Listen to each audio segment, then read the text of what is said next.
Alright guys, welcome back to Urge. Moving on to the next video in Tasha's Cauldron of Everything, which is the Sidekick, known as the Warrior. The third and final option that you get to choose from for your sidekicks.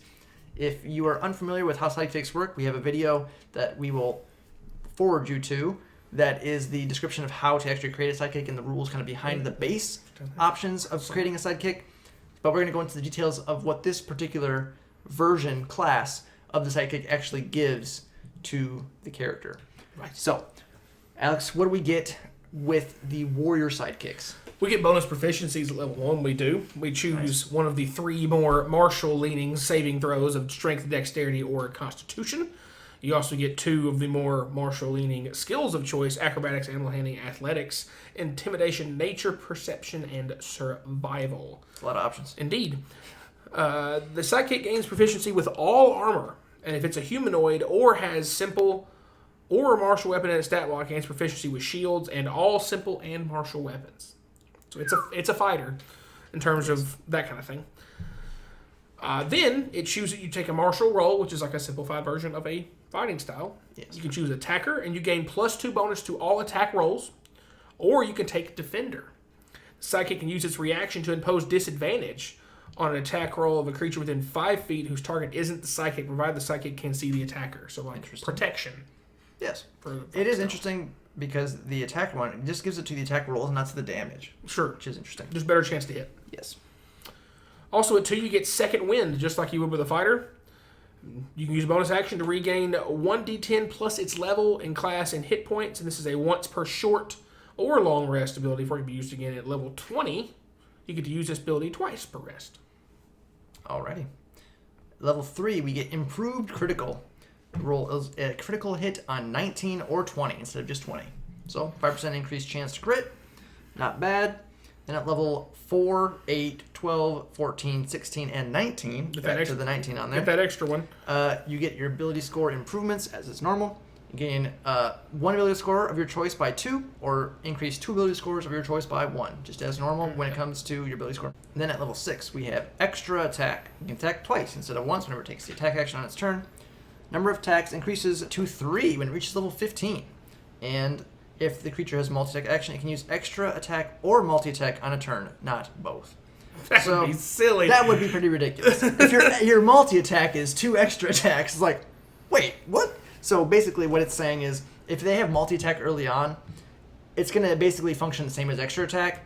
It wouldn't change until level 15 when they get the 3rd attack. Right. So that's what the difference really is. Mm-hmm. It's basically giving you the same scenario. It just is clarifying that you can't multi-attack and extra attack at the same time, right. Which, just for clarification purposes, is why they did that one. Then we have Battle Readiness at 7, advantage on initiative rolls, easy enough. Boom. Improved defense at level 10, increased armor class by 1, Boom. Easy enough. And then lastly at level 11, interestingly enough, we have Indomitable. Sidekick can reroll a saving throw that it fails, but must use the new roll. When it uses this feature, it can't use the feature again until it finishes a long rest. Sidekick can use the feature twice between long rests, starting at 18th level. So essentially, it's interesting because you're getting pretty much everything by level 11. You are going to get your extra attack and, ability score improvements later on, and also your second use of Indomitable. And second wind. And second wind, yes. But more it is more front-loaded. Yeah. So this might be a better for an earlier, lower level kind of campaign, I think.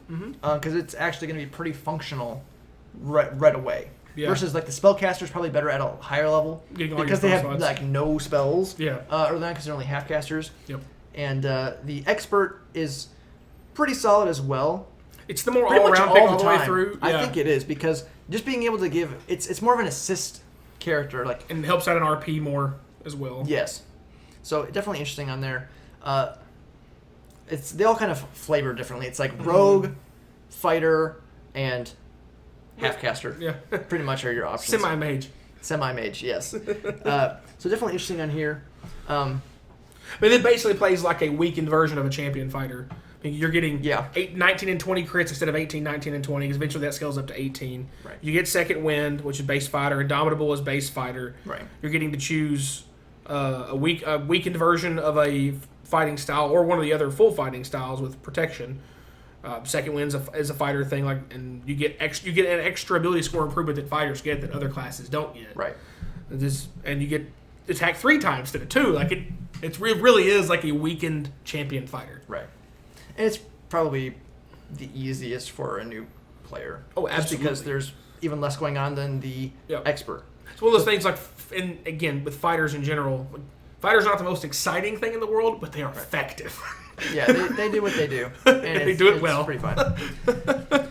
But yeah, this one's pretty straightforward, guys, so we'll keep this one nice and short. That pretty much is going to wrap it up around here. We have all 3 of the sidekicks covered now. Let us know in the comments down below what your favorite options are. Mm-hmm. If you have stuff that you have used maybe in the past or have already used since this book has come out. It's been over a month now at this point that this book has been out. So let us know down below your thoughts on the 3 different psychic options and how you would use these maybe as extra NPCs or even villains or character one-shots or smaller campaigns using these. Let us know. Always love to hear your stories, guys. What else do you want to see out of the book? Oh, yes, of course. We do cover the magical tattoos and the sidekicks. We got a few other things on here. We have parlaying with monsters, group patrons are another one. And I think there's more magic items outside of the magical tattoos. Mm-hmm. And there's puzzles, things like that. There's lots still left in this book, guys. So let us know down below. Other class features and abilities as well. Class features and abilities, yes, we will definitely get to those. Those are coming probably. Yes. So, guys, that's going to wrap it up for this one. If you enjoyed the video, please remember to like, subscribe, hit the bell notifications to know when our new videos are coming out. And as always, guys, thanks for watching.